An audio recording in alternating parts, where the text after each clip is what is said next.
Hola amigos, muy buenas tardes, bienvenidos a todos a nuestro webinar del día de hoy. Realmente es un gusto poder compartir con ustedes un webinar más.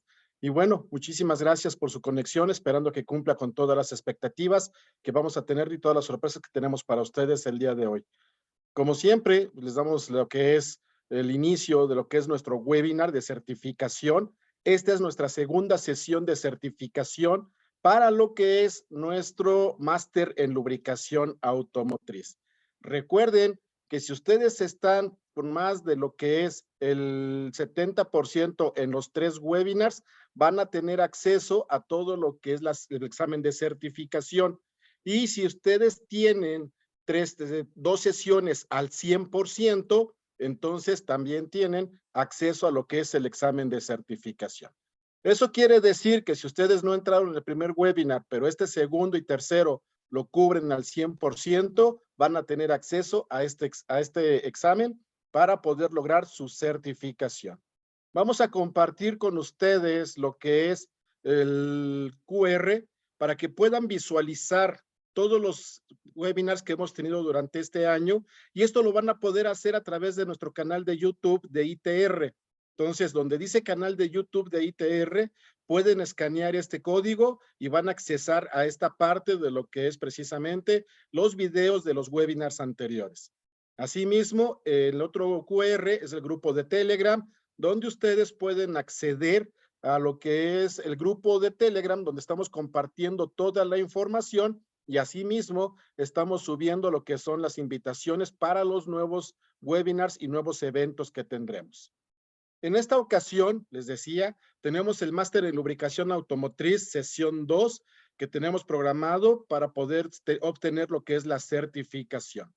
El próximo 2 de mayo tenemos el máster en lubricación sesión 3 y una vez que hagamos el conteo de las 3 sesiones, una semana después recibirán un correo para las personas que lograron obtener lo que es el permiso para entrar al examen de certificación. El día 16 de mayo continuamos con nuestros webinars, en este caso con el de sistema eléctrico automotriz. Acuérdense que para poder obtener su constancia de participación es más del 70% para poderles enviar la información.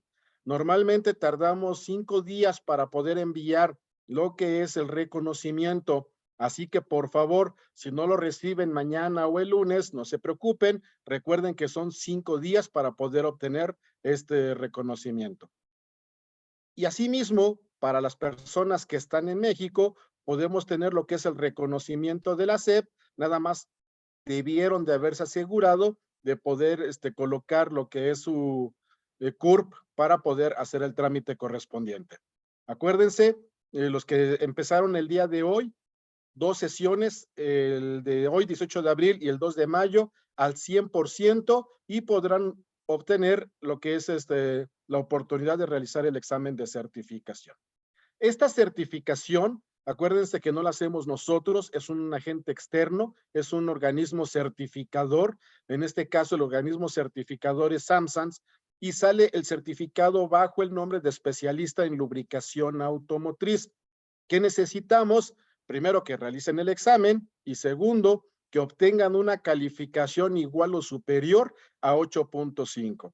Hay personas que ya hicieron este examen hace 2 años, no lo alcanzaron a pasar, lo volvieron a hacer el año pasado, que tampoco lo volvieron a pasar, y lo están repitiendo en este momento para volverlo a realizar. Dicen que la tercera es la vencida, así que esperamos que podamos tener esta oportunidad y obtener su certificado en esta ocasión. Para nuestro tema del día de hoy, ¿sabían ustedes que a principios del siglo XX los primeros diseños de cajas manuales comerciales tenían 2 velocidades y reversa? Con esto comenzamos nuestro tema del día de hoy y podemos empezar para poder platicar sobre este curso de máster en lubricación. Bienvenidos a todos.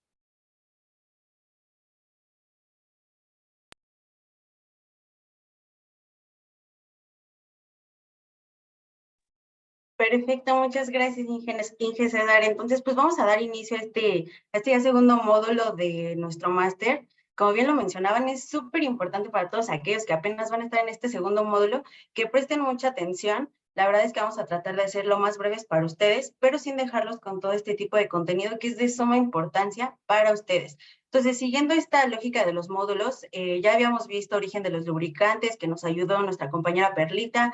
Hablábamos acerca de lo que son los aceites para motores de combustión interna y en este caso vamos a iniciar este segundo webinar con lo que son los aceites lubricantes para engranes automotrices.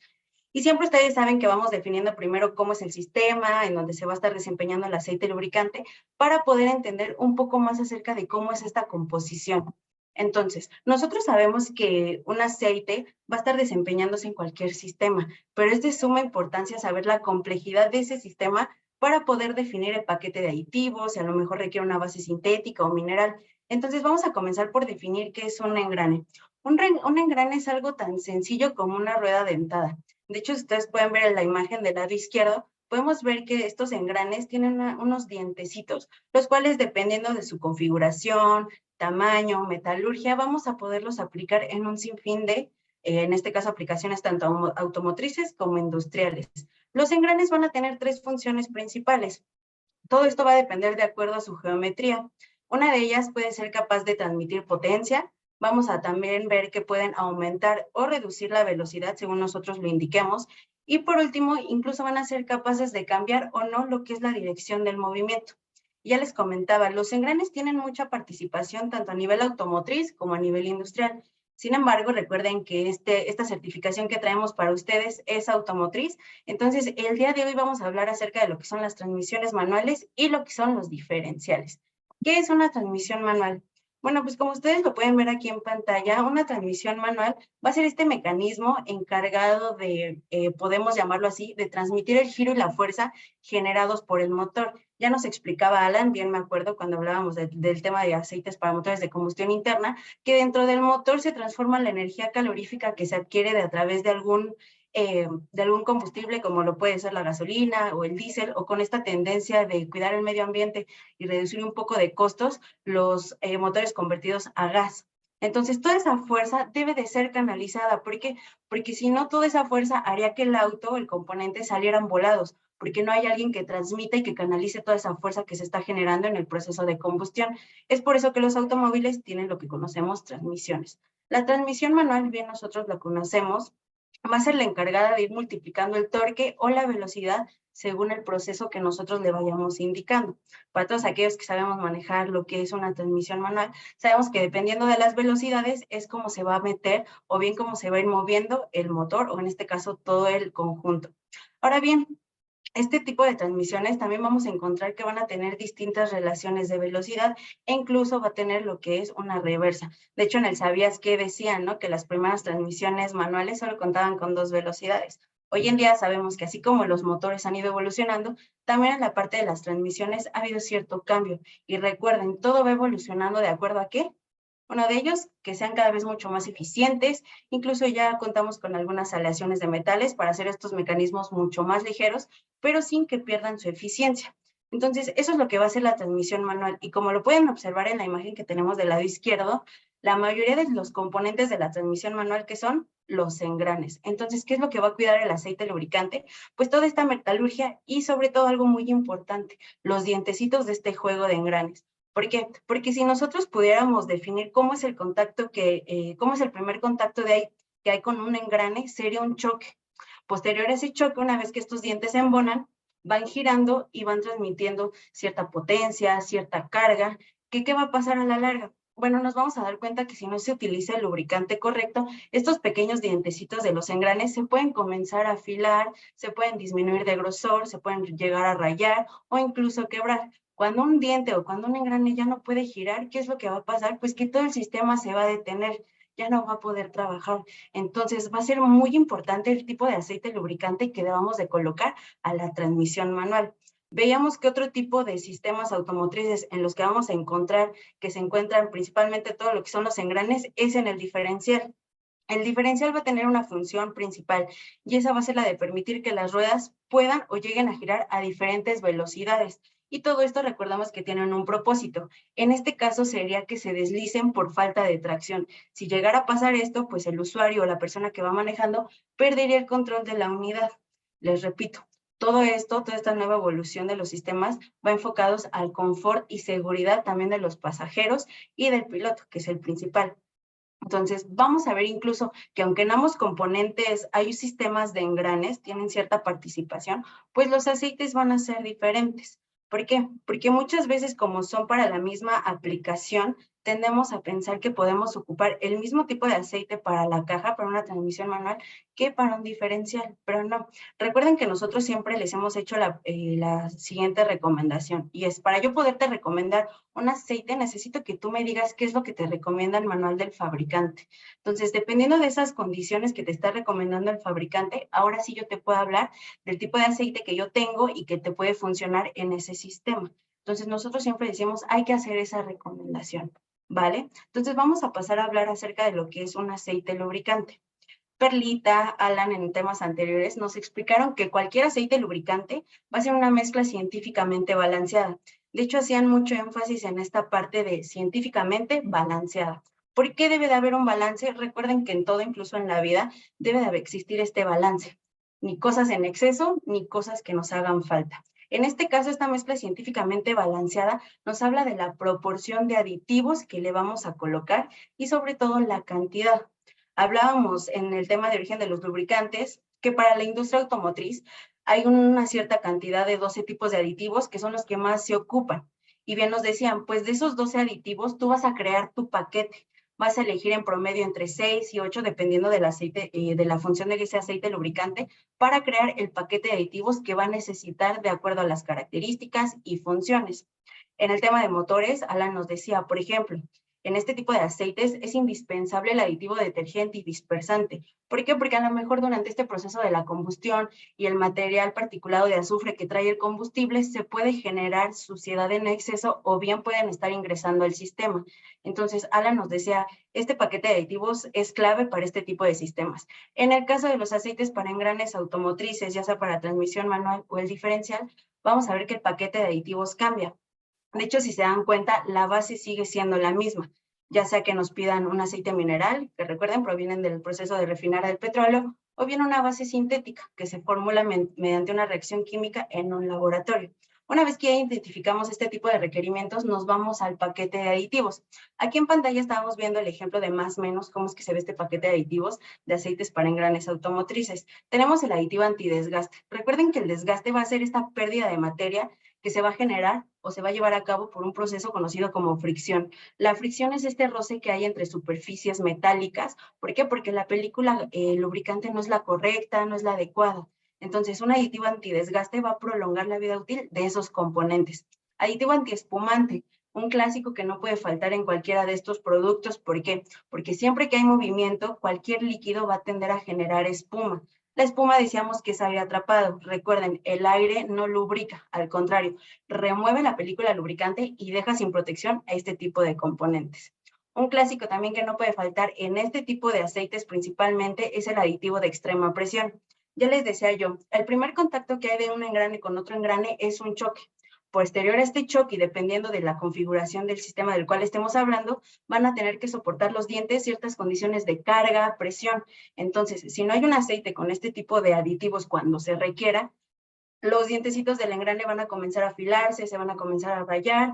Cuando se lleguen a quebrar, pues este tipo de engranes, dientecitos, ya no van a permitir que haya este movimiento. Entonces se va a generar un fallo en el sistema y pues vamos a tener que realizar una reparación.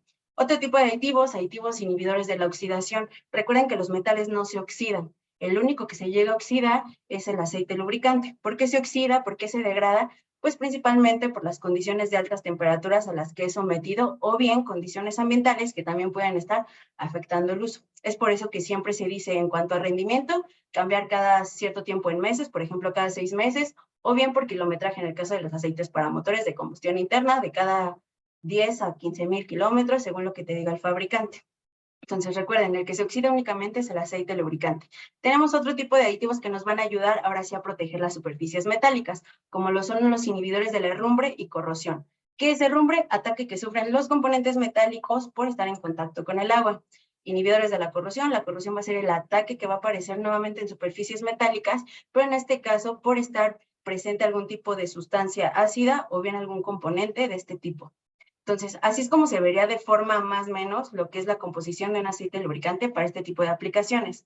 En cuanto a las funciones de un lubricante, vamos a ver que sigue teniendo las 5 básicas, las 5 de cajón. Recuerden que para motores había una sexta función, ya la nos dijo que es la de sellar presiones de combustión. En este caso, hablando de aceites para engranes, volvemos a tener las 5 básicas. Lubricar, Perlita nos dijo, es igual a separar. Vamos a interponer una película lubricante que va a disminuir la fricción, ese roce que va a haber entre superficies metálicas. Vamos a limpiar, sí, con ayuda de ¿qué? Aditivos detergentes que van a estar absorbiendo toda esa suciedad en el sistema para cuando se haga el cambio de aceite, pues esa suciedad salga con ellos y no se quede impregnado en ese componente. Debe de enfriar. ¿Cómo va a enfriar? Pues va a ser el encargado de comenzar a disipar el calor. Recuerden que si hay fricción entre cualquier cuerpo que está en constante contacto y movimiento, se va a generar calor.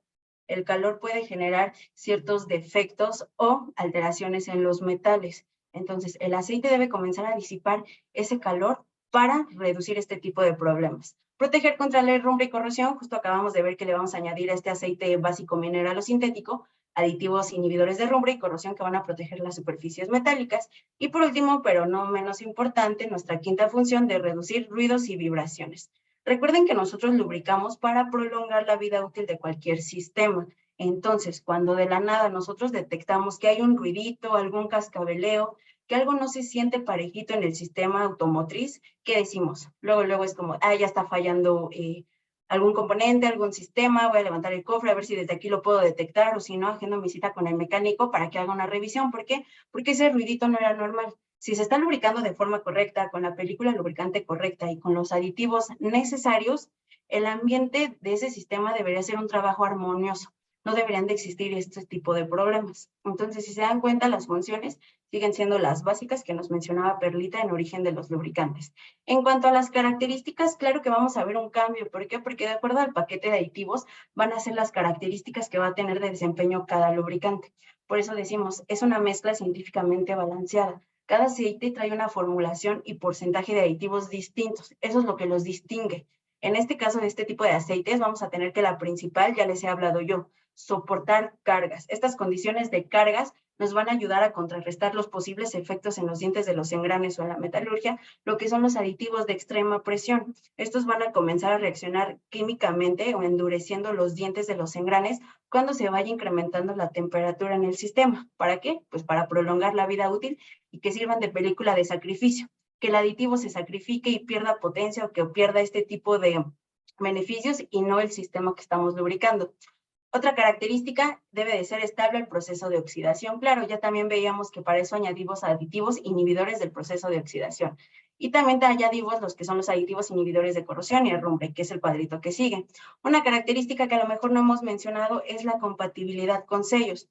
Ustedes ya habrán manejado este tipo de materiales y saben que están formulados o elaborados a través de cierto tipo de plásticos, hules, elastómeros, que muchas veces si colocamos un aceite de mala calidad, de dudosa procedencia, a lo mejor un envase de aceite que habíamos abierto hace 3, 4 años y ya se degradó, si lo colocamos puede ser una sustancia no compatible con este tipo de metales, con este tipo de materiales, perdón, y ¿qué les va a hacer? Pues los puede desde llegar a agrietar o incluso elongar.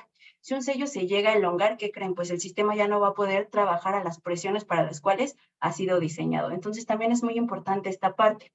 Otra característica, viscosidad adecuada. Ya les decía, está este mito todavía de que la misma viscosidad o el mismo tipo de aceite se pueden recomendar tanto la caja para el diferencial, pero no. ¿Por qué? Porque en la caja vamos a ver que va a haber mayor movimiento. Entonces recuerden, a mayor movimiento, menor viscosidad y viceversa. En condiciones de soportar cargas, por ejemplo, como lo hace el diferencial, necesitamos una viscosidad mucho más gruesa. Entonces vamos a ver que son distintos tipos de viscosidad. Y por último, características de romper rápidamente esas burbujas del aire atrapado que se están generando en el sistema para que no haya pérdida de este tipo de lubricante. Recuerden como el refresco, una botella de refresco que nosotros agitamos y cuando destapamos el envase, ¿qué pasa? Todo ese aire que se quedó atrapado se comienza a liberar. O podemos perder nivel de este tipo de aceite. 2, podemos estar removiendo película lubricante con espuma. O 3, vamos a generar un tipo de desgaste conocido como cavitación. Recuerden, son burbujitas que en lugar de explotar van a implosionar. Entonces, al momento de estar implosionando sobre lo que son las superficies metálicas, van a generar pequeñas cavidades, pequeños agujeritos, como los de la luna. Entonces, eso se reflejaría como otro tipo de desgaste que podría aparecer en el sistema. En cuanto a la clasificación de aceites, vamos a hablar de 2 organismos que ya hemos estado mencionando anteriormente. Tenemos a SAE, que siempre que veamos a SAE, vamos a estar hablando de las características de la viscosidad de este tipo de aceites. Y cuando hablemos de API, vamos a hablar de la clasificación de calidad. El estándar de SAE para motores, que nos dan los grados de viscosidad, recuerden que se llama SAE J300. En el caso de aceites para engranes automotrices, este número cambia. Sigue siendo un estándar, pero ahora es el SAE J306. Y en cuanto a API, también vamos a ver que hay ciertas nomenclaturas que cambian. Vamos a empezar primero con lo que es la clasificación de la viscosidad. Si se llegan a acordar o ya tienen el material de estudio que les compartimos a ustedes, recordarán que el estándar de grados de viscosidad para aceites de motores iniciaba en un grado de viscosidad 0W y terminaba en un aceite de viscosidad SAE 60. Este estándar inicia en un 70W y termina en una viscosidad SAE 250. Siguen siendo las mismas aplicaciones. Los grados de viscosidad que ustedes ven en pantalla y están acompañados de una letra W hace referencia a los grados de viscosidad que van a tender a funcionar en temperaturas frías al momento de arranque. Y los otros grados que ya no están acompañados de esta letra W están diseñados para comenzar a trabajar o a realizar sus funciones cuando hablamos de la temperatura de operación de ese sistema. Hablamos también de que un aceite monogrado y multigrado siguen teniendo la misma función, no son el mismo concepto. Recuerden, aceite monogrado Desde el primer número nos damos cuenta. Si solo tiene un grado de viscosidad, es un aceite monogrado. No importa si en la botella, en el envase dice 75W. Si solo representa un grado de viscosidad, quiere decir que ese envase es de un aceite monogrado. Y viceversa. Cuando vemos que en esta etiqueta, en este envase, están acompañados 2 grados de viscosidad, quiere decir que es un aceite multigrado. Al lado derecho vemos los principales grados de viscosidad en monogrado o multigrado que podemos encontrar en el mercado. En cuanto a los grados de viscosidad monogrado, ya sabemos que para engranes automotrices vamos desde el SAE 90 hasta el SAE 250. Este sería el grado más viscoso. Y en el caso de los aceites multigrado, lo que principalmente recomiendan los fabricantes son los SAEs 80W90, 85-140, y recuerden, así como en motores la tendencia es que las viscosidades o los grados de viscosidad disminuyan, también estamos viendo ya este requerimiento en este tipo de aplicaciones. Entonces no se extrañen si algún día algún cliente o incluso ustedes tienen la oportunidad de tener a la mano el manual de esa unidad y llegan a encontrar que se requiere un aceite del tipo SAE 75W90, perdón, pues con naturalidad ustedes ya saben que es porque la tendencia en este tipo de aplicaciones también es a que sea cada vez más baja la viscosidad. Entonces, de forma general, recuerden, la mejor recomendación va a ser la que te dicta el manual del fabricante. Si el manual del fabricante te dice que cambies el aceite cada cierto periodo de tiempo, ya sea en kilometraje o en tiempo en meses, hazlo. Si el fabricante te dice que el aceite que vas a colocar debe de ser sintético, ya sabes tú lo que tienes que colocar. E incluso si el mismo fabricante te dice la viscosidad que debe de llevar la transmisión y cuál debe llevar el diferencial, hazlo. No quieras homologar o por ahorrar unos pesos colocar el mismo grado de viscosidad, porque recuerda, en donde hay mayor movimiento, mayor revoluciones, mayor giro, necesitas viscosidades bajas para que el movimiento no se entorpezca y viceversa. En condiciones de choque, consistencia a lo mejor un poco más viscosa, ¿por qué? Porque a mayores cargas la viscosidad tiene que incrementar para reducir ese posible impacto o choque que se puede estar generando en el sistema. De forma ya más coloquial, pues nosotros sabemos que para las cajas de velocidad son los grados mucho más bajos y para los diferenciales viscosidades mucho más gruesas. Vamos a hablar acerca también de un tipo de actividad que se sigue llevando a cabo por algunos mecánicos de la vieja escuela, y es que cuando los diferenciales comienzan a emitir este tipo de zumbido, vibraciones, no suelen colocar aceite, sin conocer este tipo de viscosidades, que sería la SAE 250. ¿Qué es lo que llegan a hacer? Pues crean esta mezcla de acerrín, carne molida, hacen su mezcla poderosa, que por el momento les ayuda a disminuir ese ruido, pero ¿qué creen? En primera, ese tipo de sustancias que les acabo de decir son de origen natural. Se van a comenzar a degradar conforme pase el tiempo y el calor con la comida desprende un olor horrible, muy desagradable. Y dos, ese tipo de mezcla que se sigue haciendo, pues no tienen aditivos antirrombrantes, antioxidantes, antiespumantes, etcétera. Entonces no van a proteger al metal ni al sistema. Entonces hay que ir erradicando poco a poco esas malas prácticas y colocar lo que nos indican los fabricantes. Y por último, pues vamos a hablar de API. API es el Instituto Americano del Petróleo y siempre nos va a estar hablando de la calidad o clasificaciones de categorías de los aceites. En el caso de este tipo de aplicaciones, el estándar de API va a iniciar con 2 letras, la G y la L. Estas 2 letras hacen referencia a la palabra Gear Lubricant, o sea, lubricante para engranes. Esta clasificación va a estar acompañada de ciertos números. Tenemos aquí en pantalla el GL1, el GL4 y el GL5. Estos números no me van a decir que el GL5 es más reciente ni que el GL1 fue la primera aplicación. No, los números me van a ayudar a poder identificar yo como usuario la concentración de aditivos de extrema presión principalmente que trae ese aceite. Si yo tengo un envase y alcanzo a ver que es un aceite multigrado SAE 80W140 API GL1, ese GL1 me indica a mí que ese aceite no trae nada de aditivos de extrema presión. Si yo veo esa misma etiqueta, pero ahora dice GL4, yo voy a identificar que ese aceite trae contenido moderado. De un 100% trae la mitad, o sea, 50.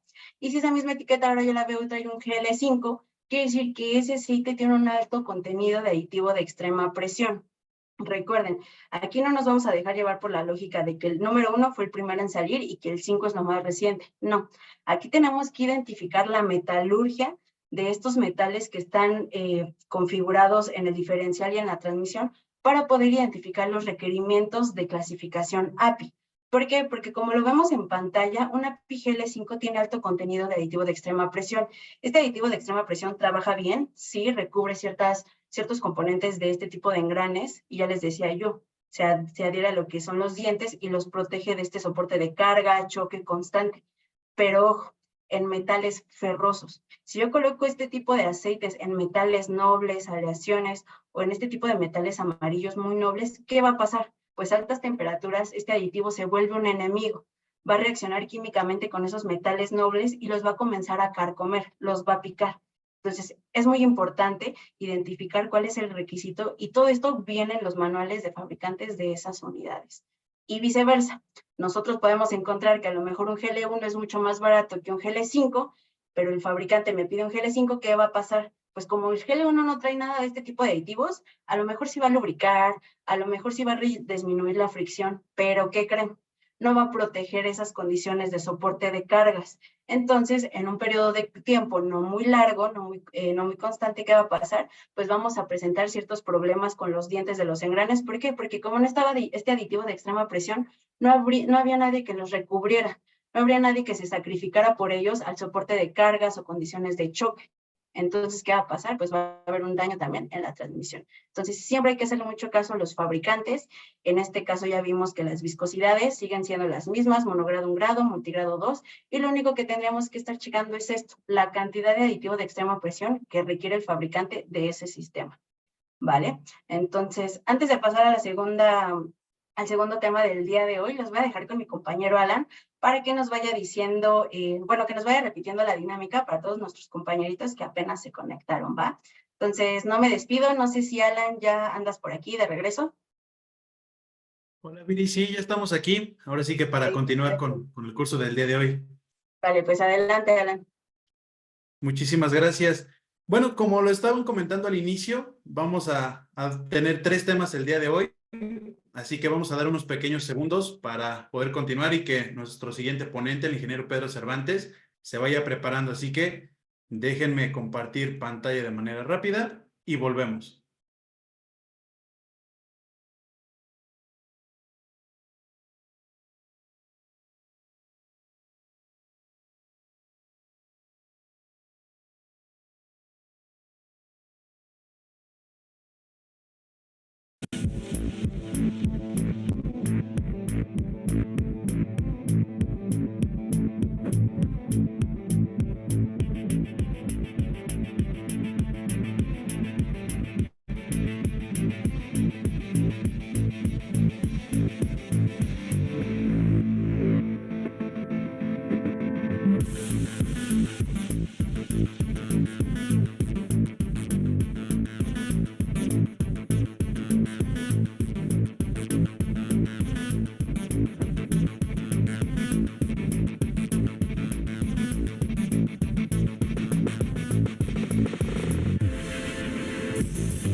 Antes de continuar, me gustaría saludarlos.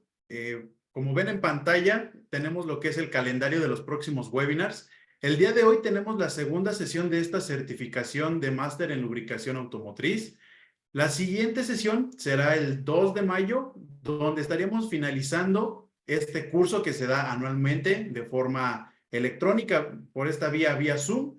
Y el 16 de mayo estaríamos dando un webinar con el tema del sistema eléctrico del automóvil, diagramas y medición.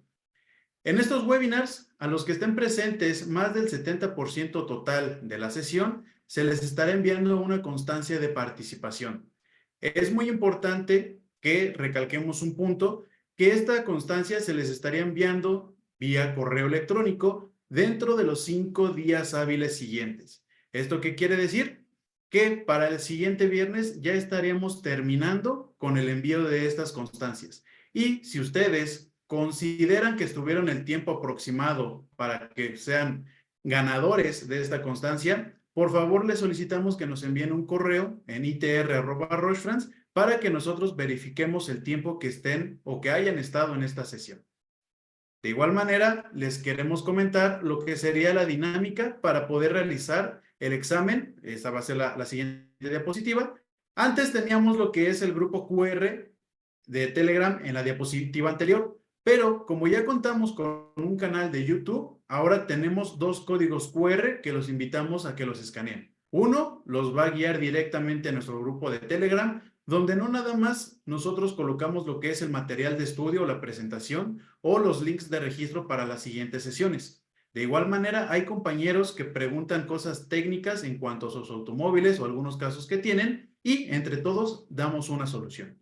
Y del lado derecho, el canal de YouTube, aquí es donde vamos a estar subiendo las sesiones anteriores que hemos tenido. Así que si alguno de ustedes se perdió la primera sesión de esta certificación, sin problema la puede visualizar las veces que quiera en nuestro canal. Asimismo, a partir de la siguiente semana, esta sesión ya estará en el canal. Por lo que cuando gusten nuevamente tener la sesión, sin problema la pueden reproducir. Ahora sí, esto sería el reglamento básico hasta cierto punto que nosotros les ofrecemos para poder tener derecho al examen de certificación. La primera regla que pueden llegar a cumplir es que hayan asistido a los 3 webinars con un tiempo total del 70% de la sesión. Si ustedes no llegaron a la primera sesión, a la segunda o a la tercera, pero a las otras dos sí, lo que les solicitamos es que hayan estado el 100% del tiempo de la sesión. Esto quiere decir que hayan estado de principio a fin. Cumpliendo cualquiera de estas dos reglas, estarían llegando a lo que sería el examen de certificación, donde nosotros les estamos solicitando una calificación de 8.5 o superior para ser acreedores a este certificado. Muy importante recalcar dos puntos. Esta certificación tiene validez ante la SEP, es la entidad de educación pública aquí en México, por lo que también tiene valor curricular. De igual manera, a los que son residentes de aquí, del país México, les podemos entregar vía paquetería el certificado, así como una pequeña credencial que viene con este documento. Y a los que son extranjeros, únicamente se les enviaría vía digital. Así que, si ustedes quieren ser partícipes de este examen de certificación, les pedimos que cumplan con las dos reglas antes mencionadas. Haber estado un 70% del tiempo total en las 3 sesiones o el 100% en 2 de las 3 sesiones. Y antes de comenzar con el siguiente tema, donde nos estará apoyando el ingeniero Pedro Cervantes, quiero darles este pequeño ¿sabías qué? La primera transmisión automática fue presentada por General Motors en 1930 y se comercializó hasta 1949. Bien, Peter, no sé si ya te encuentres con nosotros. Sí, muy bien. Claro que sí, Alan, adelante. Perfecto, entonces te doy paso para que proyectes tu presentación. Cómo no, con gusto. Muchas gracias. Buenas noches, amigos. Un gusto nuevamente estar con ustedes. Estamos en la segunda emisión del Máster en Lubricación. Recuerden, es un webinar de certificación, primer capítulo, viendo los temas acerca de los principios básicos de la lubricación y el tema de motores de combustión interna. Hoy ya tuvimos la primera parte, primera sección con los sistemas de transmisión manual. Vamos a continuar, vamos a hablar justamente ahora de otra modalidad, ¿verdad? Una vez que el motor ha cumplido su trabajo, que es justamente hacer esa conversión de energía, ahora vamos a ver otra forma justamente de aprovechar esa energía para trasladarla a las llantas y va a ser este mecanismo de transmisión automática. Como su nombre lo indica, justamente este tipo de mecanismo va a poder realizar ese cambio de velocidad, pero ahora sin la participación del usuario, ¿verdad? Esto es muy útil justamente cuando hablamos de situaciones de confort, cuando hablamos de situaciones, como ya lo decíamos hace rato, incluso de seguridad, el poder darle a través de un control electrónico y de un sistema hidráulico la posibilidad de que este mecanismo sea quien determine en qué momento se realizan los cambios, y esto en las generaciones actuales también va de la mano con temas de eficiencia, con temas de reducción en el consumo de combustible y por consecuencia también en la parte de reducción de emisiones contaminantes. Entonces vamos a cargar la presentación respectiva, permítanme por favor, para abordar el tema. Aquí está. Si nos indican por favor que ya tenemos. Sí, ya se alcanza a ver. Peter, ya se ve bien. Muchas gracias. Bien, pues básicamente esta entrega de fuerza, de torque por parte del motor, va a ser entregada a este sistema. Como cualquier sistema de transmisión, va a administrar esa fuerza para trasladarla hacia las llantas, ¿verdad? Entonces, cambia, por supuesto, la estructura, cambia, por supuesto, la arquitectura de esta transmisión y vamos a observar una serie de elementos típicos, característicos de esta transmisión. Recordar que para efectos de este ejercicio de certificación en el máster de lubricación, estamos abordando, el alcance va a ser directamente para sistemas de transmisión automática del tipo hidráulico convencional, ¿sí? Entonces, en otro momento, para otros webinars, por supuesto, estaremos abordando otros tipos de transmisiones automáticas con sus respectivas definiciones. Bien, para el caso entonces de transmisiones automáticas convencionales, aquí estamos viendo los elementos característicos. El más reconocido, representativo, convertidor de par, ¿verdad? También denominado típicamente turbina, es un término más usual seguramente en la calle. ¿Qué va a hacer? Pues justamente recibir la fuerza del motor y generar también la posibilidad de multiplicar y en su caso también dividir esa entrega de fuerza de acuerdo al régimen de giro que entregue el motor. Esta turbina, ¿verdad? Básicamente tiene también un participante importante. Ese participante no lo habíamos visto en las aplicaciones anteriores con este trabajo, pero aquí justamente el aceite lubricante colabora para realizar la transmisión de fuerza, de tal manera que este aceite, llamado aceite de transmisión automática, comúnmente ATF, también le podemos colgar, ¿verdad? La característica de ser un aceite hidráulico, ya que entre sus diferentes funciones justamente va a permitir transmitir potencia a través de los elementos de la turbina. Esa transmisión de fuerza entonces estará llegando a otro conjunto, ¿sí? A través del trabajo de la bomba. La bomba de aceite está conectada directamente físicamente al convertidor de torsión y a través justamente de un elemento regulador en el sistema hidráulico estará entregando altas o bajas presiones para por propósitos justamente del desplazamiento de nuestra unidad. Esta fuerza también puede ser multiplicada por otro elemento que estamos viendo ahí en engranes planetarios. Justamente este es un sistema, ¿verdad? Donde hay un engrane central, tiene por supuesto una corona y un grupo de planetarios, también llamados satélites. Este tipo de mecanismo es muy útil, permite en un espacio muy limitado poder generar un alto torque, una alta transmisión de potencia. Por eso es bastante utilizado y no solamente en la transmisión automática de los autos, puesto que ha demostrado tener una alta eficiencia, este modelo de los engranes planetarios se ha trasladado también a vehículos del servicio pesado, ¿sí? De tal manera que en el servicio pesado ya también vamos a hallar casi de forma natural muchos equipos, sí, con transmisión manual, pero las nuevas generaciones ya adoptando este modelo de conversión de fuerza a través de engranes planetarios. De aquí la fuerza pasará directamente a nuestro sistema de paquete de embragues, un conjunto justamente de embragues y bandas, algunos metálicos, otros de materiales justamente con características de fricción específicas. Algunos materiales podrían ser compuestos de cerámica, algunos de carbono, en otros casos de papel, y justamente ese material que el fabricante haya utilizado generará cierto coeficiente de fricción, de tal manera que para promover justamente ese cambio silencioso suave, el aceite debe también tener ciertos elementos modificadores de fricción para asegurar ese cambio suave y preciso, ¿verdad? Entonces esa es la función, justamente aquí es donde realmente se realiza el cambio de velocidad sin la intervención del usuario en base a este trabajo coordinado que está realizando la central electrónica, el sistema hidráulico y este conjunto de embragues y bandas. Bien, otro componente que ya lo hemos tocado en cuanto a su funcionamiento es este cuerpo valvular, una serie, un sistema justamente de válvulas que lo que están haciendo es regulando presiones en función del régimen de giro y la señal que está enviando justamente la central electrónica. De esa manera es posible entonces realizar esos cambios de velocidades e incluso tener el auto detenido, ¿sí? Sin marcha, sin la posibilidad de que vaya a apagarse.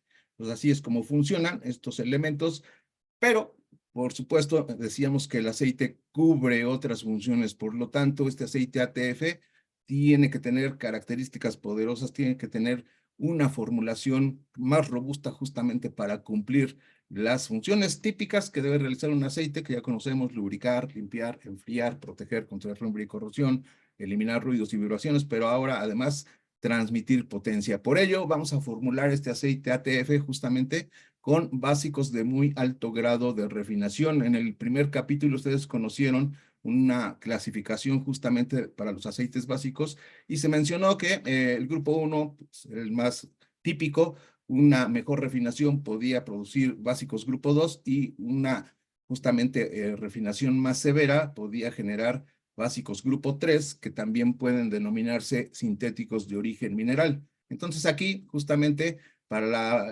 formulación de aceites del tipo ATF se sugiere el uso de básicos sintéticos preferentemente, aunque también están aceptadas, de acuerdo a las especificaciones, algunas formulaciones con básicos grupo 2 y en muchos de los casos una formulación que llamamos blend, semisintética, una formulación que incluye básicos grupo 2 y básicos grupo 3. Por supuesto, hay modelos más evolucionados donde ya el fabricante está hablando de la necesidad de un aceite sintético basado en PAO, basado en polialfa olefina, ¿sí? Entonces, este tipo de básicos en conjunto con el grupo de aditivos nos van a generar justamente ese rango de protección adecuado para esa transmisión. La parte de los aditivos, muy importante, justamente algunos esenciales mejoradores de índice de viscosidad.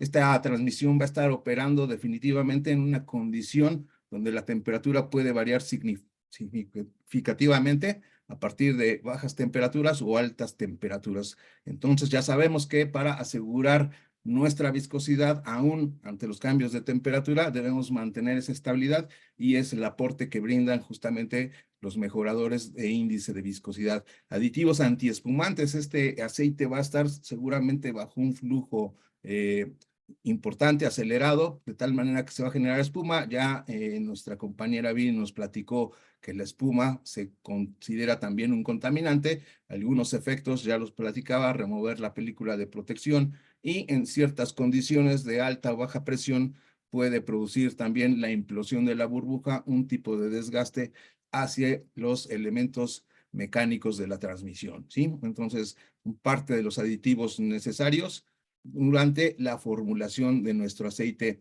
del tipo ATF. ¿Qué va a hacer entonces en conjunto este aceite en nuestra transmisión?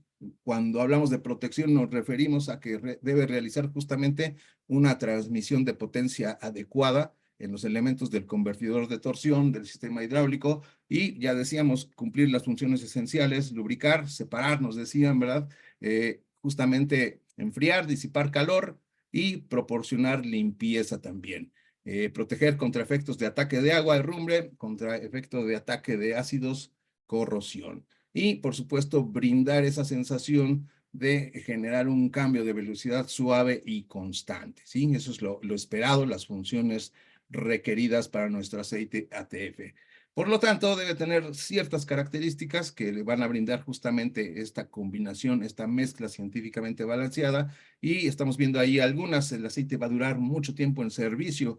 Si hablábamos en el capítulo de aceite de motor, pues hablábamos de cambios típicamente hoy en día de 10,000 kilómetros, algunos sintéticos con la posibilidad de ofrecer cambios a 15,000, por ahí también ya tenemos algunos productos que ofrecen 20,000 kilómetros. En el caso de las transmisiones automáticas, estamos hablando de periodos más amplios, ¿sí? Estamos hablando típicamente de forma moderada, 60,000 kilómetros, pero hoy ya tenemos también diseños donde el fabricante, a través del uso de un aceite sintético, nos solicita que los cambios pueden alargarse aún más, y estamos hablando de posibilidades de 80,000 y en algunos casos 100,000 kilómetros, ¿sí? Entonces, requiero que este aceite no pierda sus propiedades, que no se degrade prontamente para cumplir las funciones que ya hemos visto. Hay, por supuesto, diferentes materiales en los sellos, hay diferentes materiales en las pastas, en los embragues. Por lo tanto, este aceite debe ser plenamente compatible para facilitar, decíamos, esa transición, ese cambio suave.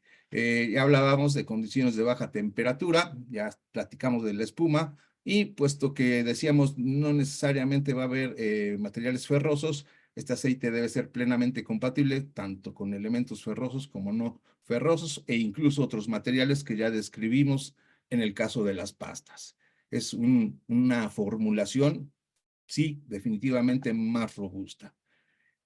Bien, aquí ya no vamos a hacer uso pues de el apoyo, las referencias que nos otorgaban algunos organismos como SAE, por ejemplo, o API. Directamente el fabricante va a establecer justamente el nivel de calidad y esto lo vamos a conocer como una especificación, ¿sí?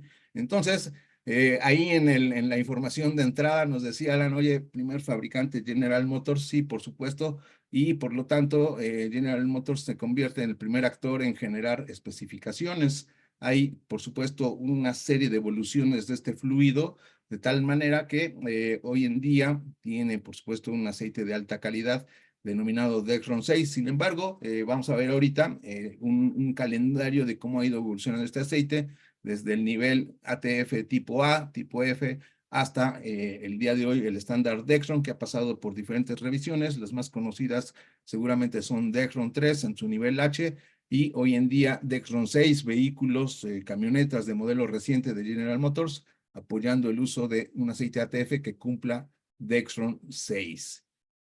Otro fabricante que de hecho forman como la trilogía en el caso del parque vehicular en México, muy importante, Ford, por supuesto, su estándar se llama Mercon, ¿sí? También ha ido evolucionando, ha ido mejorando, por supuesto, como todos los elementos que hemos visto alrededor de la industria automotriz. Y un tercer participante, Chrysler, en el servicio liviano. Hoy en día, sin embargo, pues reconocemos, ¿verdad?, la gran participación de actores, de fabricantes asiáticos principalmente. Tenemos, por ejemplo, Mitsubishi, tenemos Kia, ¿verdad? Tenemos también, por ejemplo, Nissan, y cada uno de ellos ha aportado diferentes niveles de especificación. Por supuesto, va en línea con la tecnología con la cual se van mejorando las transmisiones. No son el servicio ligero únicamente, ya platicamos cómo el convertidor de torsión y el grupo de engranes planetarios le han dado también un aporte al servicio pesado, ¿sí? Entonces identificamos también transmisiones automáticas en este tipo de servicio. Ahí definitivamente hay un líder, se llama Caterpillar, tiene un estándar que se llama TO4 actualmente, ha tenido una revisión también previa denominada TO2. Hay otro fabricante como Allison que se ha vuelto como especialista en el servicio pesado, pero dirigido mucho a lo que son camiones, por ejemplo, de transporte urbano, transporte de pasajeros, y por supuesto hay otros más, ¿verdad? Ahí estamos viendo algunas referencias, Mercedes-Benz, Voith, ZF, también de origen europeo. Es común, sobre todo en el servicio pesado, observar vehículos que traen transmisiones de estos fabricantes, se reconoce su diseño y también apoyando mucho el uso de aceites sintéticos. No para aquí, por supuesto, el aspecto de la evolución de las transmisiones. Ya tenemos bastantes otras modalidades para la transmisión automática. Conocen ustedes, por supuesto, las cajas tipo CVT, un nuevo diseño. Conocemos las cajas tipo DSG, apoyadas principalmente por fabricantes europeos. Y lo que vemos justamente en ese camino es diseñar transmisiones que ofrecen mayores rangos de potencia, y sin embargo, estamos viendo también que al mismo tiempo los tamaños se reducen, se utilizan materiales más ligeros, una metalurgia más ligera, y esto tiene que ver justamente con tratar de ser eficientes en la entrega de potencia, de tal manera que también damos paso a diseños aerodinámicos, ¿verdad?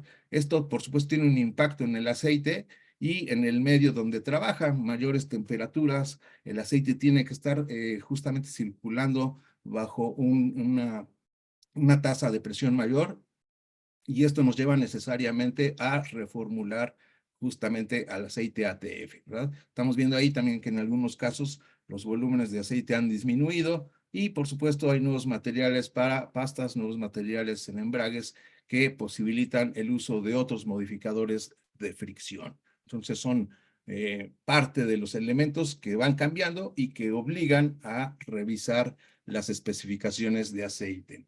Es justamente la línea de tiempo que platicábamos. En la parte inferior, color verde, la línea correspondiente a General Motors, ¿sí? Su evolución desde que justamente ofreció cajas automáticas comercialmente hasta el día de hoy, pasando por Dexron 3H y actualmente Dexron 6, su estándar más actual. El caso de Ford, también diferentes revisiones, decíamos.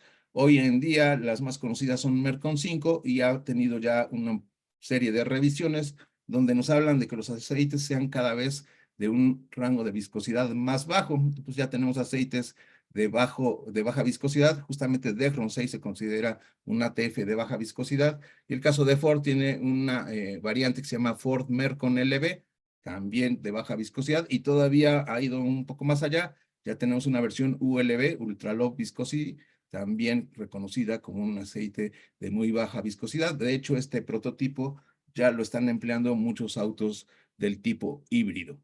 Caso de Chrysler, actualmente su estándar se denomina ATF+, está en la revisión 4, ya hay algunos prototipos de la siguiente versión, ¿sí? Pero esta es la más comercial, la que más comúnmente hallaremos. A estas especificaciones sumaremos las que platicábamos en el caso de los fabricantes asiáticos, también las que aportan los fabricantes europeos, decíamos los europeos inclinándose más por las transmisiones del tipo DSG, pero que también implican una cantidad importante de especificaciones. De hecho, esta situación ha orillado a la aparición de casi un centenar de especificaciones de aceite ATF. ¿Esto qué logra? Bueno, tenemos situaciones donde no hay un aceite que cubra por completo todas. Por lo tanto, tenemos que revisar bien el manual, tenemos que establecer cuál es la especificación de cierto modelo en particular.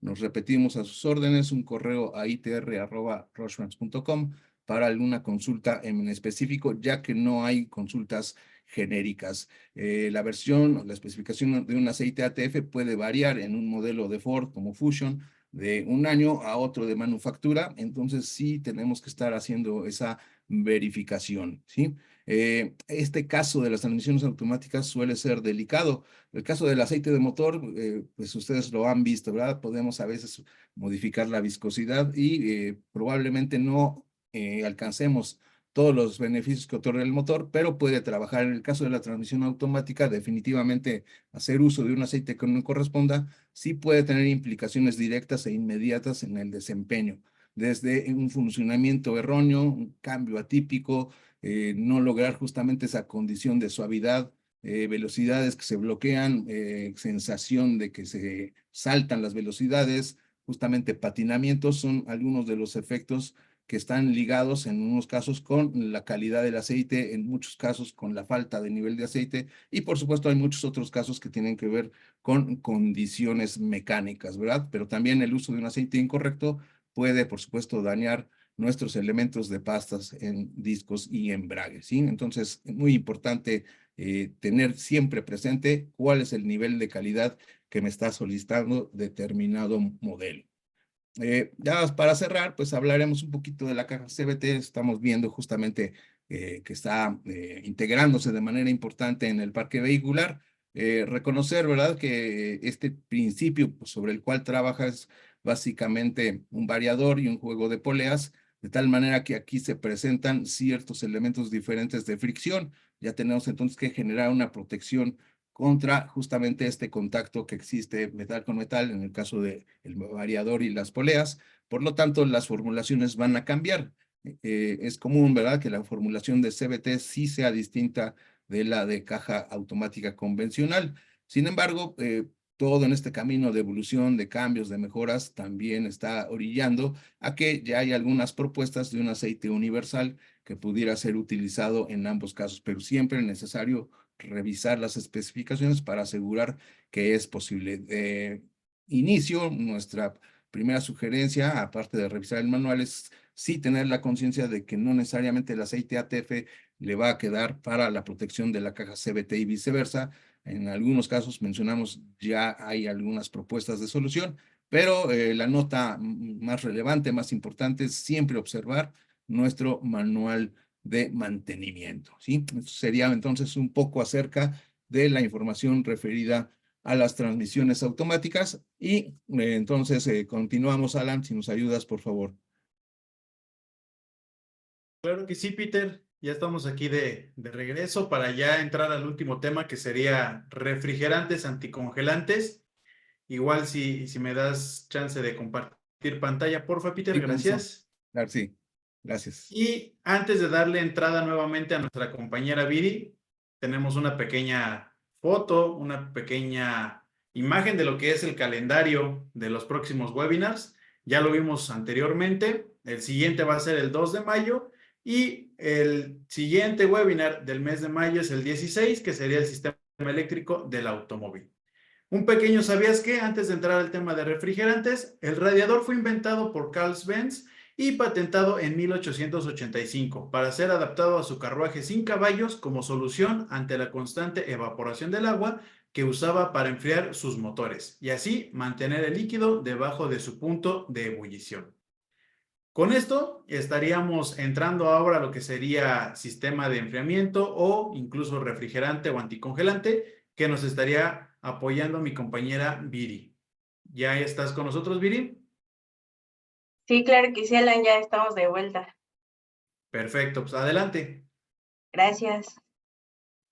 Bueno, pues ya como lo comentaba Alan, vamos a pasar al último tema del webinar del día de hoy, donde vamos a estar hablando de anticongelantes y refrigerantes. Pero antes de que pasemos al siguiente tema, me gustaría preguntarles, a ver si por el chat nos pueden escribir, ¿ustedes qué piensan? ¿Un anticongelante y un refrigerante es lo mismo? ¿Sí o no? Y los vamos a empezar a leer. ¿Y esto por qué lo hago? Porque nos están pidiendo aquí saludos. Por ejemplo, Ángel, estaba leyendo, Ángel Soto nos comenta que le deseamos mucha suerte. ¿Por qué? Porque la siguiente semana va a abrir su taller. Ángel nos está diciendo que nos ve desde Chicoloapan. Entonces, mucha suerte, Ángel, mucho éxito. Es más, échale muchas ganas al examen de certificación para que puedas presumir tu certificado, porque recuerden que se los mandamos de forma digital primero y después de forma física al domicilio que ustedes registren.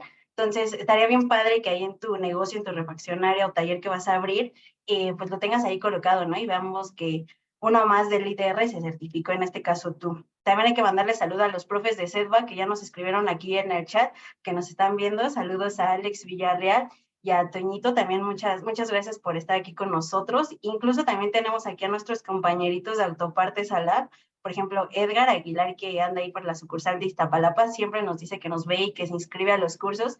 Entonces, muchas gracias porque por todos ustedes y por todos los que se conectan, seguimos aquí ofreciendo este tipo de capacitaciones. Entonces, ya en lo que me contestaron, si sí o no son lo mismo, vamos a ver qué están poniendo. La mayoría pone sí, no es lo mismo, nos disipan calor, el otro no permite que se enfríe, no son lo mismo. Bueno, pues aquí les va la respuesta. Un anticongelante y un refrigerante, ¿qué creen? Son lo mismo. ¿Quién va a definir qué es un anticongelante y qué es un refrigerante? Pues el fabricante. En varias de las respuestas que daban decían, es que un refrigerante es un producto diluido. Un anticongelante es un producto que vas a encontrar concentrado. A lo mejor sí, pero ya depende del fabricante. Este tipo de fluidos, ¿dónde los vamos a encontrar? Pues en el sistema de enfriamiento. Vamos a hablar rápidamente de este sistema. El sistema de enfriamiento a mí me gusta mucho identificarlo como el seguro de vida del motor.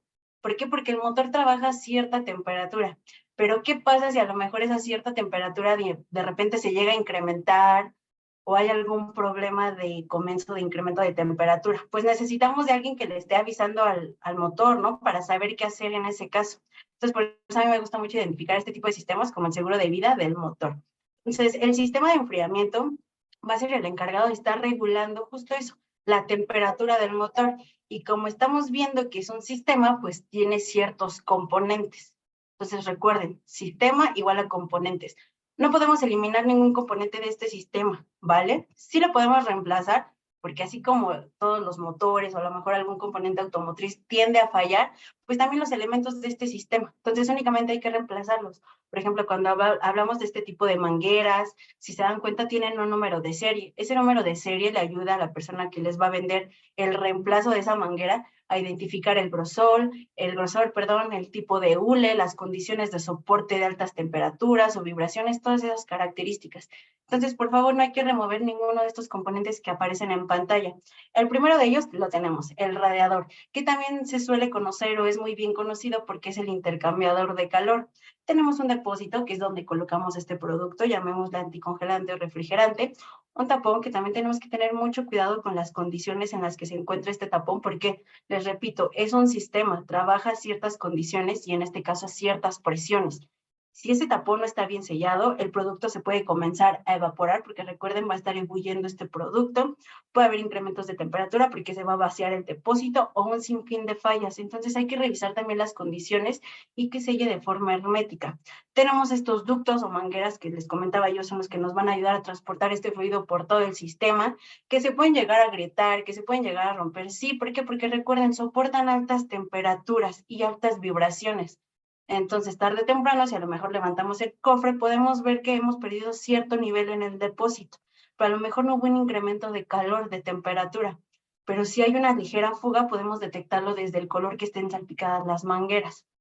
Por eso es un color muy llamativo, un color fluorescente, para poder identificar si la fuga viene de este producto. Tenemos los ductos o venas, van a ser donde van a estar pasando este producto. El termostato, por eso les hacía énfasis, no hay que remover ningún componente. El termostato, ¿quién va a ser? Pues va a ser nuestro aliado que nos va a estar ayudando a detectar la temperatura a la cual está trabajando el sistema y en este caso cuando vaya monitoreando la temperatura a la cual está configurando, que más o menos va desde los 70, 75, 80, 85 grados centígrados, va a comenzar a abrir una válvula y va a permitir que se empiece a dosificar el refrigerante. ¿Qué pasa si nosotros removemos el termostato? Todavía está esta costumbre, esta recomendación que nos hacen algunos mecánicos de mejor le quito el termostato para que desde el momento del arranque se empiece a dosificar refrigerante. ¿Qué va a pasar si sucede eso? Algo muy sencillo. Como desde el momento del arranque va a estar dosificándote este producto, vas a impedir que el motor llegue a trabajar a su temperatura normal de operación. Entonces vas a consumir mucho más combustible. 2, el aceite se va a degradar mucho más rápido porque lo vas a estar forzando a trabajar a temperaturas u operaciones que no está acostumbrado, ¿va? Entonces recuerda, el termostato es una valvulita que está dosificando el refrigerante de acuerdo a las temperaturas que va monitoreando. Entonces no hay que removerlo, por favor. Hablábamos de la bomba refrigerante, que es como la bomba, como este caso que hace el corazón, bombea la sangre. Lo mismo hace esta bomba, pero ahora ¿qué va a estar bombeando? Va a estar dosificando a ciertas presiones, pues el producto. Un ventilador que también en ciertas ocasiones, en ciertas condiciones de trabajo, nos va a ayudar a comenzar a disipar ese exceso de calor que se está generando. A lo mejor cuando hacemos un viaje en carretera, en autopista, pues se va enfriando normal el sistema. Pero ¿qué pasa, por ejemplo, en el tráfico de la Ciudad de México? O cuando hay inundaciones, cuando hay marchas, que el auto no se está moviendo, no se está enfriando por esta liberación del aire. ¿Qué pasa? Pues entra luego en contacto este sistema para que el ventilador comience a disipar esa generación de calor que está en el sistema y que no genera algún tipo de daño. Tenemos ahora mucha lo que es la ayuda de la electrónica automotriz. Ya vemos que hay ciertos sensores acompañados de un testigo en el tablero que nos pueden empezar a identificar desde que si hay una fuga en el sistema, si es momento de reemplazar el refrigerante, el aceite, incluso autos de alta gama o de alto desempeño están tan configurados electrónicamente que te llegan a monitorear si hay pérdida de refrigerante e incluso aparece una alerta en el tablero y te aparece que dentro de 100 metros o dentro de 5 minutos se va a apagar el sistema por seguridad tuya, ¿vale? Porque estamos hablando de altas temperaturas. Entonces, toda esta parte de la electrónica automotriz también ha ayudado a quién, recuerden, al usuario final, a nosotros como usuarios de este tipo de vehículos. Y aunado a todo este sistema nos va a ayudar un fluido, en este caso va a ser un refrigerante o un anticongelante. Les digo, ya depende del fabricante y cómo los vayan a estar identificando. Entonces, ya veíamos que cuando hay estos incrementos de temperatura y a lo mejor no hay una falla en el sistema, se pueden presentar fallas. ¿Por qué? Por el tipo de refrigerante que estás ocupando. A lo mejor estás ocupando un refrigerante que no tiene la concentración mínima que requiere el fabricante o viceversa, estás colocando un refrigerante en mayor concentración y recuerda, a mayor concentración, menor disipación de calor, ¿va? Entonces, eso es algo que vamos a estar checando el día de hoy, precisamente para que ustedes puedan disminuir este tipo de problemas, que son los que se suelen ver comúnmente. Un anticongelante o un refrigerante, ¿qué creen? También son una mezcla científicamente balanceada. Sin embargo, aquí ya van a cambiar un poco los componentes. Esta mezcla científicamente balanceada va a estar compuesta de 3 sustancias. La primera de ellas, el monoetilenglicol, va a estar acompañado también de agua desmineralizada y por último, por un paquete principalmente de aditivos anticorrosivos. Ya habíamos visto que este tipo de productos, ¿dónde se van a estar usando o para qué se usan? Bueno, pues para el sistema de enfriamiento de todo lo que son los motores de combustión interna, para que estén monitoreando y regulen la temperatura a la cual se está trabajando. En el caso de los productos Rollfans, por eso les decía, dependiendo de cada marca, nosotros le vamos a llamar anticongelante a un producto que está 100% concentrado y que requiere de dilución. Y vamos a identificar a un refrigerante como un producto ya listo para usar. Ya trae la dilución 50-50, 70-30 de lo que es monoetilenglicol, aditivos y agua desmineralizada. Como quien dice, ya es listo para usar, no tienes que hacer ninguna mezcla, ninguna dilución, nada, listos para usar. De hecho, nosotros es lo que más recomendamos que se consuma, para que no evitemos esos temas de no tengo agua desmineralizada, como calibro que sea 50-50, etcétera. Mejor ya compra un producto listo para usar. Hablemos del primer componente, el agua. ¿Por qué dejamos el agua como primer componente? Porque hoy en día nos ha tocado todavía ver que hay gente que no cree que los refrigerantes sirvan. Creen que un refrigerante, un anticongelante son únicamente agua con color, pero no. Entonces muchas veces lo que le suelen colocar es agua de la llave, agua del suministro de la llave, o incluso llegan a decirnos, ok, yo no le coloco de ese tipo de agua por la dureza, pero le coloco agua potable. Ok, si nosotros tenemos la delicadeza de leer el reverso de la etiqueta del agua potable que utilizamos nosotros para tomarla, si se dan cuenta, no tiene contenidos tan altos de sales y minerales, pero sí sigue conteniéndolos. ¿Qué pasa cuando hay sales y minerales dentro del sistema? Pues nosotros lo podemos ver a lo mejor en un agua, en una llave de agua viejita, o a lo mejor en un pocillo donde estemos calentando a lo mejor el agua para el café. Vamos a ver que tarde o temprano en el fondo se van a generar un tipo de sedimentos de color blanco, que son esas sales y minerales que no se llegan a evaporar y que se quedan en el fondo. Entonces, eso igualito va a pasar en el sistema. O se generan este tipo de sedimentos, o dos, se genera un tipo de sarro en los ductos, en el depósito, en la bomba, etcétera. Entonces, desde ahí puede haber un problema. Por eso nosotros decimos que lo más recomendable es utilizar agua desmineralizada. Este tipo de agua, como su nombre lo dice, pues ya pasó por todo un proceso químico para erradicarle todas esas sales y minerales que contienen grandes cantidades y dejarle las propiedades de disipar calor. Perlita, en Origen de los Lubricantes, decía, pues uno de los primeros lubricantes que el hombre ocupó era el agua, ¿no? De hecho, nosotros decimos que si solemos frotar las manos, ¿qué vamos a generar? Calor. Pero ¿qué pasa si realizamos este mismo ejercicio de frotar las palmas de las manos sobre un chorrito de agua? Pues el agua nos va a ayudar a disipar ese calor que se está generando en exceso y por lo tanto va a hacer que el trabajo se lleve a cabo de una manera mucho más fácil y sencilla. Entonces, grábenselo bien, lo que hay que utilizar es agua desmineralizada, ¿vale? Acompañado del agua desmineralizada, ahora tenemos el siguiente elemento, el monoetilenglicol. ¿Por qué hay que ayudarnos de este tipo de sustancias químicas? Porque bien, si el agua ya reconocimos que nos va a ayudar a disipar calor, ¿qué creen? Aún siendo agua desmineralizada, tiene punto de congelación y punto de ebullición. Sigue hirviendo a los 100 grados centígrados, se sigue evaporando y a temperaturas menores de 0 se sigue congelando. Sabemos que los motores o en condiciones ambientales en ciertas regiones se pueden presentar temperaturas menores a 0 grados centígrados, o bien si los motores están configurados para trabajar a más de 100 grados centígrados, pues el agua tarde o temprano se va a llegar a evaporar. Es por eso que recurrimos a este tipo de sustancia conocida como monoetilenglicol, que viene de la familia de los alcoholes. A nosotros nos gusta poner mucho este ejemplo para que les quede un poco más claro de que si alguno de ustedes tuvo alguna vez que organizar alguna fiesta, fue anfitrión, padrino de alguna fiesta y le tocó comprar el alcohol, nosotros les decimos, ¿qué pasa si metes esas botellas de alcohol al congelador? Muchas veces nos llegan a decir, no se congela. Efectivamente, el alcohol nunca se va a poder congelar. Sí se vuelve a lo mejor una sustancia mucho más densa. Y para los que nos dicen que sí se congela ese tipo de alcohol que ustedes meten al congelador, cuidado porque puede ser alcohol adulterado. El alcohol no debería de congelarse. Entonces, de este grupo de los alcoholes, ocupamos lo que es el monoetilenglicol para mejorar esas propiedades que tiene el agua, hacer que a temperaturas mayores de 100 grados centígrados no se empiece a evaporar y perdamos nivel, y que a temperaturas menores de 0 grados centígrados no se congele y el producto pueda seguir fluyendo dentro del sistema. Hay que tener mucho cuidado con este tipo de sustancias porque el monoetilenglicol, al ser una sustancia química, resulta ser tóxica. Entonces hay que tener mucho cuidado porque es inodora, es de un saborcito dulce y es incolora. Entonces hay que tener mucho cuidado, ¿vale? Y por último, pero tampoco menos importante, el paquete de aditivos. Recuerden que les dijimos que ¿quién se oxida? Pues el producto lubricante, ¿no? ¿Quién se herrumbra? ¿Quién se corroe? Los metales. ¿Por qué se corroen? ¿Por qué se herrumbran? Pues a lo mejor por contacto con agua, humedad o sustancias ácidas. Aquí estamos viendo que el elemento principal para disipar el calor, ¿quién es? El agua. En el sistema hay metales, están compuestos de metales estos sistemas. Entonces, si yo no coloco un paquete de aditivos anticorrosivos, pues ya sabemos qué le va a pasar a esas superficies metálicas. El aceite lubricante ha evolucionado para ser más eficiente, incrementar el periodo de rendimiento, y en el caso de las formulaciones en cuanto a este tipo de tecnologías para refrigerantes también han tenido que ir evolucionando. El primer tipo de tecnología lo tenemos aquí en pantalla, es de color verde el recuadro, y es una tecnología conocida como SCA o tecnología inorgánica. SCA por las siglas en inglés que nos hablan de aditivos refrigerantes suplementarios. Este primer tipo de tecnología, como lo podemos ver, tuvo su origen en el continente americano. Este tipo de tecnologías son conocidos como refrigerantes de corta duración.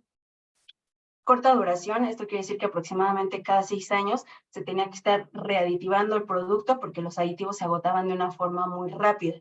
Entonces recuerden que todo ha evolucionado por un mismo fin que comparten, y es contaminar menos.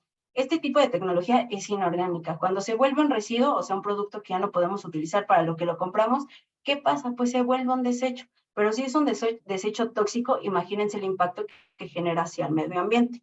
Entonces ya tenemos una, se volvía un residuo constante cada 6 meses. Y 2, era agresivo al momento de desecharse en el medio ambiente. Entonces se dan cuenta en el continente europeo que esto no podía seguir pasando. ¿Por qué? Porque todo va en favor de cuidar el medio ambiente. Y es por eso que deciden sacar otro tipo de tecnología conocida como tecnología orgánica, o bien OAT, como lo vemos aquí en pantalla en el recuadro de color rosa fluorescente o fuchsia. Este tipo de tecnología, por sus siglas en inglés, es conocida como tecnología de ácidos orgánicos. Les repito, esta ya viene del continente europeo. ¿Qué beneficios aporta este nuevo tipo de tecnología? Una de ellas es conocida como larga duración. Entonces, si en algún refrigerante ustedes han visto que dice refrigerante long life, ya pueden identificar que es de este tipo de tecnología, conocidas como de larga duración. Además de ser tecnología de larga duración, se vuelve compatible hacia el medio ambiente. No es un residuo tan agresivo como lo era la tecnología inorgánica. Entonces, si se dan cuenta, erradicamos esos dos malestares que tiene la tecnología inorgánica y los transformamos en algo deseable, que duren más y por lo tanto, como duran más, no se genera la misma cantidad de residuos, y al momento de que se vuelven un residuos, pues ya no son tan tóxicos o tan dañinos hacia el medio ambiente. Esa es la tecnología orgánica. Sin embargo, hay un tercer tipo de tecnología conocida como tecnología híbrida. Este tipo de tecnología toma lo mejor de las dos tecnologías anteriores. ¿Por qué les repito esto? Porque si nosotros queremos mezclar un refrigerante de tecnología orgánica con inorgánica por nuestra cuenta, o sea, tener dos envases y colocar un 50 y un 50, vamos a crear una mezcla incompatible. Son tecnologías que por composición química nunca van a poder mezclarse. Al contrario, dependiendo de la reacción química que se puede llegar a generar desde algún tipo de sustancia gelatinosa como el slime, entonces ese tipo de sustancias, como son muy viscosas, no van a disipar calor, eso se los aseguro. Y 2, como pueden reaccionar químicamente, pueden corroer los metales del sistema. Entonces no se pueden combinar. Sin embargo, la tecnología híbrida sí se combina. ¿Cómo logramos combinarlo? Pues mediante también un proceso químico de reacciones en un laboratorio. Pero les repito, de forma casera, como un experimento, no vamos a lograr que se lleven a cabo estas mezclas. Entonces, la tecnología híbrida, o también conocida como tecnología NOAT, es un refrigerante que nosotros decimos que es universal. ¿Por qué? Porque si ya les dije que una tecnología orgánica con inorgánica no se pueden mezclar, ¿qué creen? La tecnología híbrida sí es compatible con cualquiera de las dos anteriores, porque les repito, toma ciertos componentes de la tecnología inorgánica. Por ejemplo, uno de los beneficios que tienen este tipo de tecnologías inorgánicas es que son excelentes para proteger contra este fenómeno de la cavitación. Y a lo mejor lo padre de la tecnología orgánica es que es de larga duración. Entonces tomamos esas dos características buenas de cada una de ellas y generamos la híbrida, pero les repito, hasta un proceso en el laboratorio. Nosotros por sí solos no podemos hacerlo. Hablando de forma general, ¿cuál va a ser la recomendación? Ya lo dijo Peter, lo dije yo en el primer tema de engranes. Lo primero que debemos de hacer es seguir la recomendación del fabricante. Ya que seguimos esta recomendación del fabricante, nosotros les podemos decir que mínimo hay que reemplazar este producto cada 2 años, siempre y cuando no haya un sobrecalentamiento, no lo hayamos diluido con agua de la llave, con ninguna otra sustancia que altere sus propiedades. ¿Por qué? Porque los refrigerantes también caducan. Recuerden, el paquete de aditivos trabaja constantemente desde que los ponemos a trabajar. Entonces va a llegar un periodo de vida en el que se van a agotar y ya no va a haber este tipo de aditivos protegiendo el sistema. Entonces, mínimo cada 2 años o lo que recomienda el fabricante. Ya sabemos que no hay que utilizar agua de consumo humano ni agua de la llave por su alto contenido en sales y minerales que pueden desencadenar desde generación de incrustaciones de sarro o herrumbre o en condiciones ya mucho más severas de degradación, corrosión. El rango óptimo para considerarse de una dilución de un refrigerante, lo mismo, ¿quién nos los va a dar? El fabricante de ese vehículo, de ese motor. Entonces, nosotros podemos encontrar que mínimo por normativa, un refrigerante ya listo para usarse o ya diluido debe de tener 30% de dilución. Encontramos que la dilución óptima es la de 50-50, o bien hay otros requerimientos de unidades a lo mejor de servicio pesado, que como tienen mayor desempeño, te piden que la concentración sea 70-30, pero les repito, ¿cuál va a ser la mejor dilución? La que te diga el fabricante. A lo mejor en porcentajes, pues nosotros hemos visto que la mayor recomendación es un 50-50, pero a lo mejor si a ti te piden que mínimo sea un 30%, se lo puedes colocar y no debería de existir ningún problema. Pues les digo, ojo, si colocan una mayor concentración en un sistema donde pedía algo menor, recuerden que esa concentración es monoetilenglicol. Esta sustancia química no disipa calor, el que lo va a estar disipando es el agua, entonces hay que tener mucho cuidado. El color en cualquier tipo de refrigerantes únicamente nos va a ayudar a identificar fugas de ese producto en el sistema. Es por eso que en la industria ya hay un sinfín de colores, desde el morado, rosa, verde, naranja, etcétera. ¿Cuál va a ser mejor? El que tenga el mismo tipo de tecnología que demanda el fabricante y el que esté formulado con la concentración que se marca también en el manual, ¿vale? Eso es lo único. No se espanten si consiguen de una marca un refrigerante 50-50 de color azul y después compran uno de Roche-France que es color rosa y los mezclan. A lo mejor el color sí no va a ser tan agradable, tan bonito, pero mientras ambos sean de tecnología orgánica y diluidos al 50-50, no debe de pasar ningún problema. Entonces, esto sería todo respecto a anticongelantes, refrigerantes. Esperamos que les haya gustado mucho esta segunda sesión del webinar. Y pues los voy a dejar con Alan para ver si, para ver qué más sigue, Alan. Tú cuéntanos. Hola, Viri. Ya estamos aquí de regreso. Pues más que nada es agradecerles a todos nuestros participantes la asistencia del día de hoy. No sé si tú, Viri, o Peter quieran mencionar algo antes de cerrar la sesión. Bueno, pues yo como les comentaba, agradecerle a todo el público que nos sigue constantemente. Mira, de hecho aquí Alex Villarreal ya nos dice que gracias, nuestros compañeros de Setway, de verdad a las personas que se siguen conectando y que aprovechan esta oportunidad. Nada más hay que recordarles que ya falta una sesión para que puedan concluir las 3 y posterior hagan el examen. Perfecto. ¿Tú, Peter, algo que quieras comentar antes de cerrar? Gracias, pues nada más agradecer el acompañamiento y los esperamos en la siguiente emisión. Saludos. Muchísimas gracias, Viri, Peter. Igual, muchas gracias a todos nuestros asistentes. Los estamos esperando en la otra sesión, que sería ya la tercera. Ya les iba a decir la segunda, pero no, esta fue la segunda sesión. Y con esta tercera estaríamos cerrando el curso de certificación. Mucho éxito a quienes vayan a presentar el examen. De igual, cualquier duda que tengan, está abierto el correo itr@rochefrance.com. Ahí los podemos apoyar con cualquier duda de algún lubricante que requiera su unidad. Y recuerden que la constancia de participación de este webinar se estaría enviando en los próximos 5 días hábiles. Únicamente a los que estuvieron el 70% del tiempo total como mínimo de la sesión. Sin más, les agradezco este tiempo que nos brindaron y los esperamos en la siguiente sesión. Buenas noches.